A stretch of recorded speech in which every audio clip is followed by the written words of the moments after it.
It's day 105. I've just realised it's like 10 to 9 and I haven't done this. And I was just sat on the bed watching something on YouTube and just realised I was sat there with my eyes just dozing off. So I'm like, I'm not going to go to sleep just yet because otherwise I'll be up at silly o'clock in the morning. But I realised I better jump on and do this before I do, because then I can just get into my jammies and settle down and just chill for the day. Chill for the rest of the evening. So it's been a bit of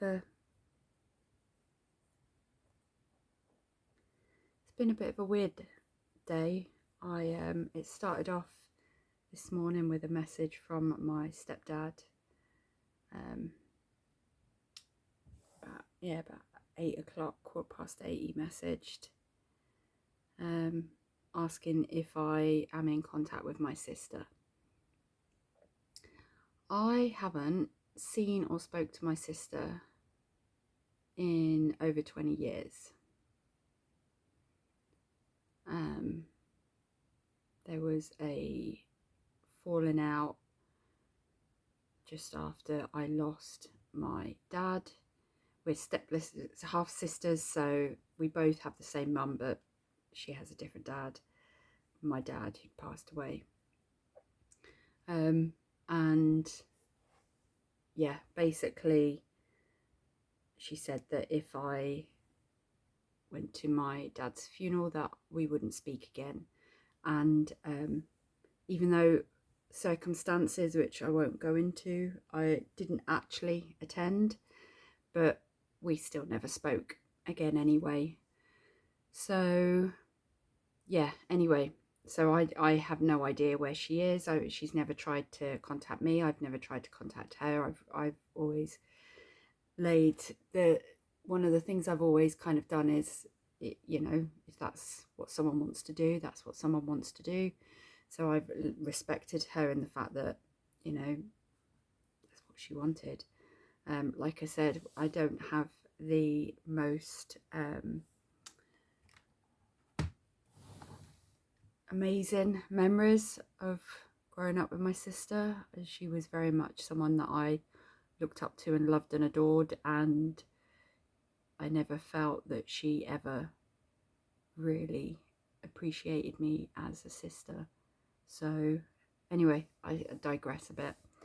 But yeah, so it was unusual to read that because when I went and visited my mum recently, she was quite adamant that she didn't want my sister to be involved when my mum passes away, which was obviously quite a difficult conversation to have. And I kind of just said, if you genuinely feel like that, mum, then you need to make a will and make sure that the people that you do want to get things, I said, but asking people remaining to argue about that is not fair. So get it in writing. This was only a couple of weeks ago, and obviously my mum hasn't had opportunity to put stuff together, but then I responded to my stepdad and said, no, I've not seen or spoke to her, but I do follow my brother-in-law on Instagram, so I can message him and let him know and see if he's got the daughter, see if he's got her number, because obviously they do have 2 kids, my nephews. So I just messaged that back, and then I got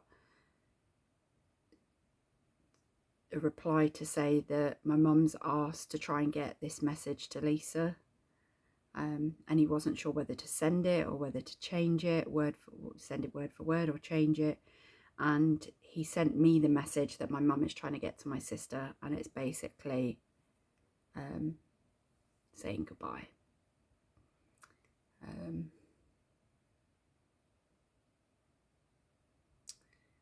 I obviously responded and just said if it's mum's last wishes or last words, then I would send it exactly as it is. It's then up to the receiver to be respectful and appreciate that it is a message that you're passing on and not words that you are saying. And if they don't take it like that, then that is a decision that you need to maybe explain that to that person, or just obviously the person it's intending for hasn't been in their life for 20 years, so they're clearly not going to be massively affected by anything that they send. And I just said, I think you should send it word for word. If that's someone's last wishes, then you have to honour that. And unfortunately, there is always going to be a sender and a receiver, but if you're in the middle of it, I appreciate that can be uncomfortable, but you're protecting someone that you haven't spoke to in 20 years because of something someone else wants to say, but they're not physically able. So, but anyway, so I just said, do you still want me to try and contact my brother-in-law? And the response was yes. So I have messaged them, and the update is now that my mum is now having intravenous pain medication. She's no longer able to swallow them or to eat. So she's having, everything intravenously now. And the last sentence was, she's sleeping peacefully at the moment and it's good to see her not in pain or having anxiety. But he did also say in that, saying he's a little bit overwhelmed. So I just said I would try and get my brother-in-law to contact my stepdad. After that, I have just tried to distract myself. I was hoping to have something to do today to kind of like occupy myself, but I haven't been able to kind of pull myself into a place where I can do that. So I am just basically getting through the day. And now it is 9 o'clock and I'm tired, so I am going to crawl into bed and get back to watching YouTube and just chilling out for the evening. So I am going to let's see, the post I'm going to use,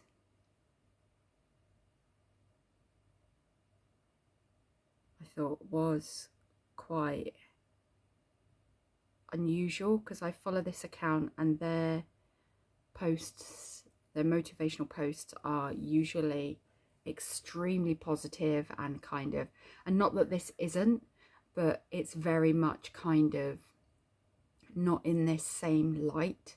So when I read this after receiving that message from my mum, or message about my mum, it really did kind of make me pause and go, shit, this is more signs that I need to make sure that I am doing everything I can with my life. So the quote was, "We come from energy and we turn back into energy. We are all matter for only a short time. Make sure that when you are matter, you matter." I'm a great believer in that when people do pass away, like when I lost my dad, that it was just his physical vessel. I'm just going to turn my laptop off because I did switch that off and now it's just started to well back up again. So I'm going to try and send it back to sleep. Sorry. Yeah, when I lost my dad, I was like, all I've really lost is his physical body, like his vessel, his flesh and bones, who he was, the sound of his voice, his energy, the love he gave. that still lives on in me. And whilst ever that is alive in my heart and my mind, he's always here. So when I read that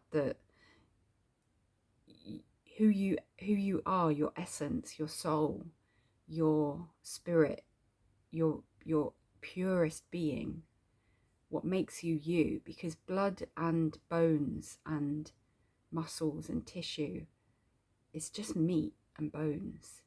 It's not who you are. Who you are is the energy that flows through that brings it to life. And that doesn't ever go. And that post is right, that your physical body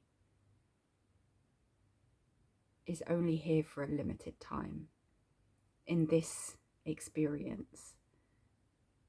That energy will be evaporated and will be absorbed into something else. And in that moment it will be something else. But for this moment, this is all that matters. This my energy in this vessel at this moment in time, this exact moment, has never happened before and will never happen again. This vessel, the what makes this vessel and this energy here is just a once in a lifetime, and not even a lifetime. It's one of a kind connection, because once my vessel is gone, it will never be recreated with exactly the same anything. You know, everyone's finger just, you know, I might have a doppelganger out there who has, you know, the same height and the same hair color, same color eyes, might look the same, but they'll have different DNA, they'll have different fingerprints, different ear prints, different, everything about them will be unique to them.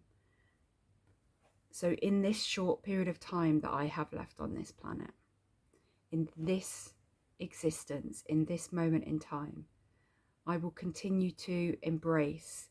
So this is my learning, Stacey. I will continue to embrace this lifetime and the opportunity and experiences that are presented to me, and the people that are put into my existence in this moment, and all the moments that will lead on until this vessel is exhausted and leaves, and the energy leaves this vessel, and this vessel decays, or you know, in my case, I want to be cremated. But when my energy leaves, that I want to make sure that I've done everything to ensure that the energy is full and absorbed, and has grown and developed and evolved for whatever's next. So as that quote said, make sure that your time matters.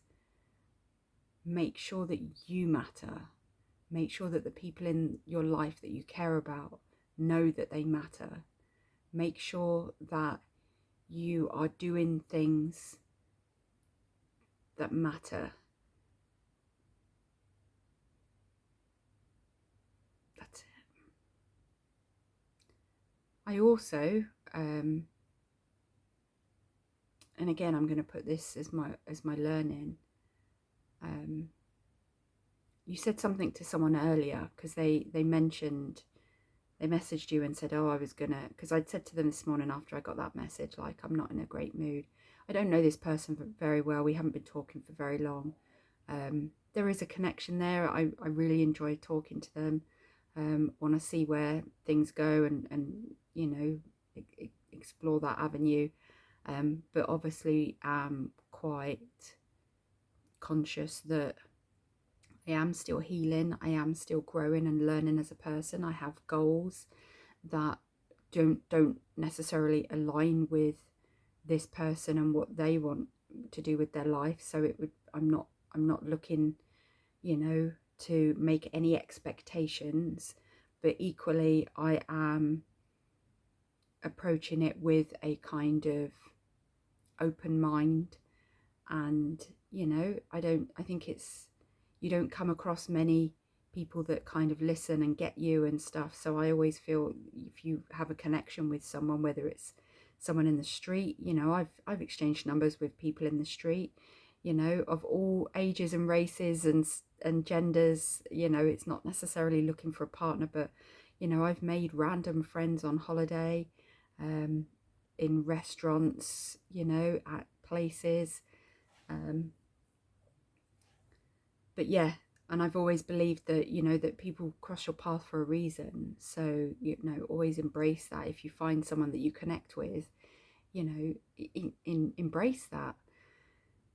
So yeah, this person messaged and just said, oh, I was doing some chores and I was about 40 minutes away from Bristol. I was going to pop down and see you, but didn't think you would want that with, what you'd said this morning. And my response to them was actually, I just replied and said, I'd have actually really loved that, because I'm just sat here hiding away because I don't have anyone to really talk to about it other than myself on this journal. And it would have been nice to have maybe had that distraction for a couple of hours, to just not have to think about what else is going on in my life at the moment. So I just kind of responded and said, you obviously have a lot to learn about me, because I would have actually really loved that. We have video called, and he's seen me with no makeup on, hair a mess, and same, he was just like, I need my hair cut, I need my beard trimmed, like, this is me as I am. I don't care what someone looks like, it's who they are in here and in here that matters. So I was just like, well, I've got nothing to hide. So had he turned up and I was still wallowing in bed and hair a mess, no makeup, I don't give a shit. I don't care. I've got to that stage in my life where I'm like, I don't care. This is who I am. This is what I look like in the morning. This is what I look like when I've woken up. This is what I look like when I'm tired. This is what I look like when I've cried. This is what I look like when I'm happy. I can't hide that. I need to embrace every side of me. But yeah, so I messaged them, subject again. So I messaged them and said, I'd have actually really liked that. And they were like, oh, I'm a divvy. I just didn't think that you'd want me to do that.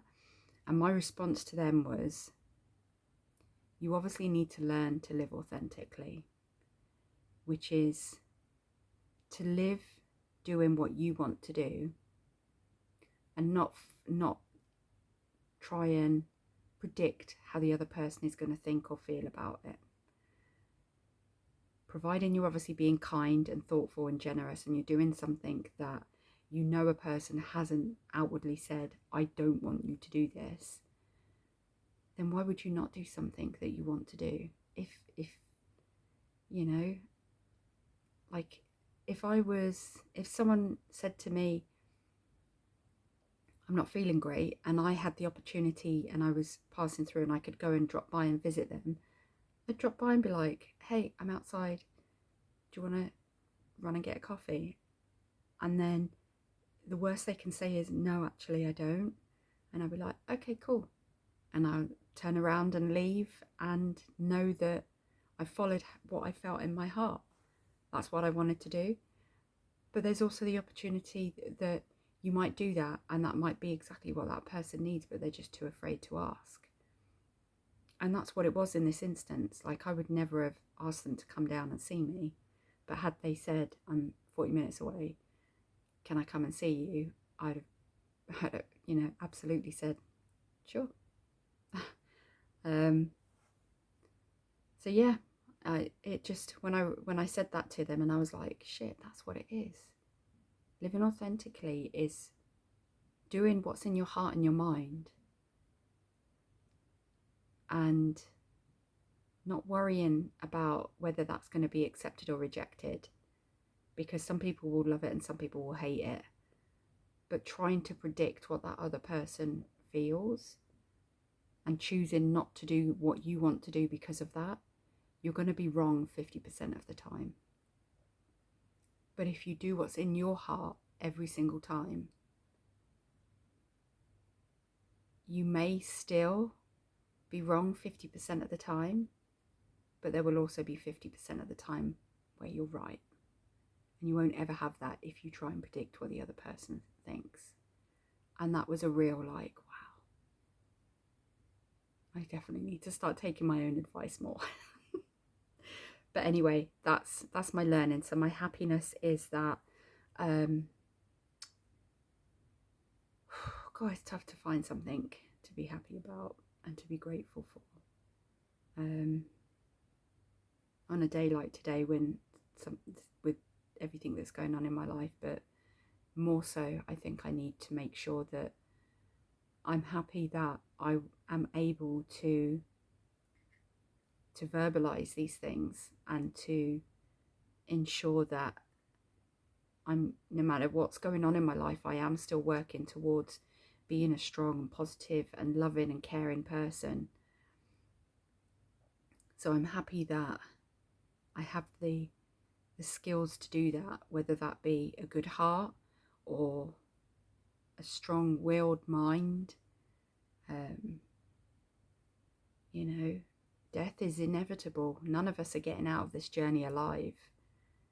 And I think to destroy your own life because someone you love is leaving their energy behind, their body is exhausted and it's time for their energy to move on. Destroying your life because of it is not honouring that person. To honour that person is to carry on and live life to the fullest with their memory, and to do things each day that they would love and enjoy, which is why on my dad's birthday I go and I celebrate and I sit and I do stuff for my dad, because just because his physical vessel isn't here doesn't mean that his energy isn't. And for me to carry on and celebrate his birthday and enjoy that day and celebrate shows that he lives on, in that his birthdays, he continues every year to have a birthday and to celebrate. And you know, we as a family, we've never been big on like the usual celebrations. We've always been a family of, don't get me a gift at Christmas, get me a gift just randomly when I cross your mind and I think about it. Don't get me a gift at Easter. You know, you don't have to get me even a present on my birthday. It's the times when it's the middle of, I don't know, the middle of June, and you walk into a shop and you spot something, or you're in the middle of making something, you know, whether it be cakes or gifts, and you go, I know who'd really like this. And you make something for someone, or you send something to someone just randomly. Those are the times that matter, because those are the times when you never had to, it wasn't expected to be sent a card or a present. Like, everyone expects something at Christmas or on their birthday or at Easter, or, you know, but to just get something randomly, that means a lot. That means someone is thinking about you on a day that they don't need to. So my gratitude is that whilst a lot of the things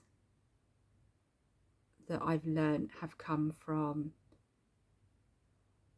certain life experiences that I've been through, good and bad, a lot of my core beliefs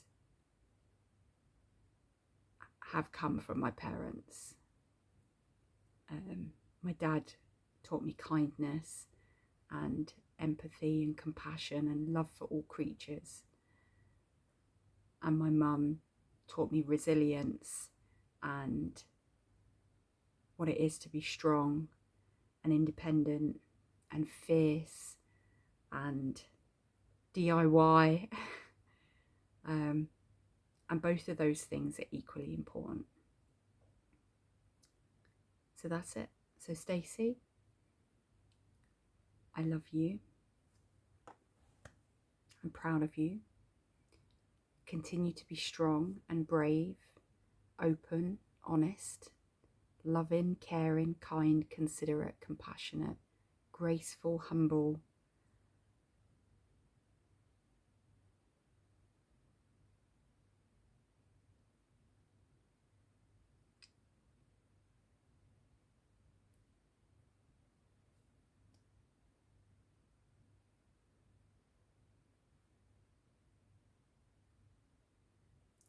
Just make sure that you are passing on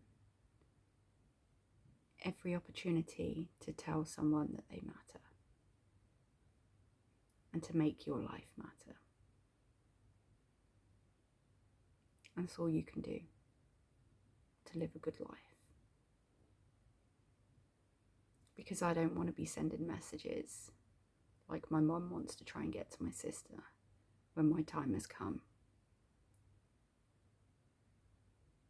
I don't want messages like that being sent. I don't want messages of sadness or regret. I want messages of love and happiness and how much joy I've had in my life and how much people have enriched my life. So continue to work towards creating a life that is going to leave that legacy. And that's it. That's all you can do. So that's it. I love you. Now, go get back into bed, snuggle down, get this uploaded. I love you. I'm proud of you. Stay strong and